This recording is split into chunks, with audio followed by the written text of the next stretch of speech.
साल 2012 में राजधानी दिल्ली गैंगरेप जिसने पूरे देश को हिला के रख दिया था।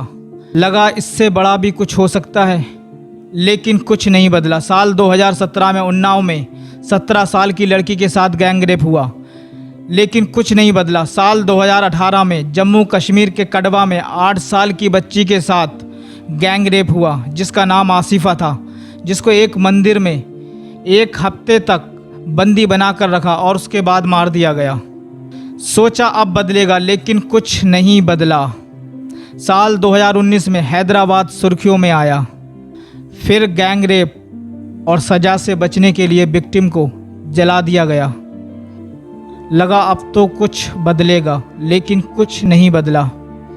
साल 2020 में हाथरस में 19 साल की लड़की के साथ गैंगरेप हुआ, जिसका ताल्लुक शेड्यूल कास्ट से था। फिर वही उम्मीद, अब तो लोग जागेंगे, कुछ बदलेगा, लेकिन कुछ नहीं बदला। लखीमपुर की बदायूं, अयोध्या, कन्नौज, लंबी लिस्ट है। लेकिन साल 2024 कुछ दिन पहले ही फिर कोलकाता देखा। अब फिर लग रहा है इससे बुरा कुछ नहीं हो सकता।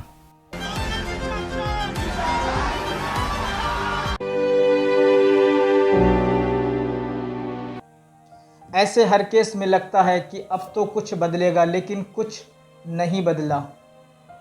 वही बेबसी बार बार सामने आती है और कुछ नहीं बदलता। लोग सड़कों पर आते हैं, धरने देते हैं, कैंडल मार्च निकालते हैं। सिस्टम को नींद से जगाने के लिए राजनीति कैसे हो इसकी स्क्रिप्ट भी तैयार करते हैं। लेकिन ऐसा करने के बाद भी महिलाओं के साथ अपराध कम नहीं होते। दिन बदले, तारीख पे तारीख बदली, शहर बदले, सरकारें बदली, लेकिन अगर नहीं बदला सरकार का रवैया और महिलाओं के प्रति समाज का नज़रिया। ये नंबर देखिए स्क्रीन पर। ये NCRB का डाटा है। 2022 में इतने केस रिपोर्ट हुए थे, और जो रिपोर्ट नहीं हुए उनको तो भूल जाइए। इससे पता क्या लगता है दोस्तों, 86 महिलाओं के साथ देश में हर रोज़ बलात्कार जैसी घटनाएं हो रही हैं। इसका मतलब देश के हर कोने में 3 से 4 महिलाएं इसका शिकार हो रही हैं। लेकिन बदल कुछ नहीं रहा है। 2-4 दिन और हफ्ते इसका विरोध होता है, इसकी चर्चाएं होती हैं, इसकी निंदाएं होती हैं, आलोचनाएं होती हैं, कैंडल मार्च निकाले जाते हैं, वगैरह वगैरह। उसके बाद फिर वही निर्भया कांड जैसी घटनाएं होती हैं, क्योंकि सिस्टम ने अपने आप को लाचार बना लिया है। जिस पर जांच की जिम्मेदारी होती है वही बलात्कार को आत्महत्या बनाने की कोशिश में लग जाता है और सबूतों के साथ छेड़छाड़ करने लगता है। सोचिए, एक बच्ची गैंगरेप की शिकायत करने थाने जाती है और उसके साथ वहाँ फिर से बलात्कार हो जाता है। ऐसे ही कहीं पीड़ित के सब झूलते मिलते हैं, कभी पंखों पर, कभी पेड़ों पर, और जो जिंदा रह जाती हैं वो न्याय के लिए भीख मांगती हैं। आप कहते हैं कि घर सेफ है, लेकिन आंकड़े चिल्लाते हैं महिलाओं के साथ अपराध करने वाले 90% लोग उनके जानने वाले होते हैं। आप कहते हैं महिलाओं में वर्क फोर्स होना चाहिए, जेंडर गैप कम हो जाएगा, लेकिन आंकड़ों से पता चला है कि 400 से ज़्यादा केस वर्क प्लेस पर सेक्सुअल हरेसमेंट के हैं। निर्भया कांड के बाद रेप केस ख़त्म होने चाहिए थे, क्योंकि पूरा देश शर्मसार हुआ था। लेकिन आंकड़े बताते हैं कि निर्भया कांड के बाद रेप केस बढ़े हैं। ये सिर्फ आंकड़े नहीं हैं दोस्तों। आप सोचिए, एक ऐसी खबर, एक ऐसा केस महिलाओं के परिवार वालों पर क्या असर डालता होगा। जब तक हर जगह सेफ नहीं है महिलाओं के लिए, तब तक कोई जगह सेफ नहीं है। शुरुआत की 3 इंक्वायरी, पुलिस, हॉस्पिटल और अदालत, इन तीनों से पीड़ित परेशान हो जाती है।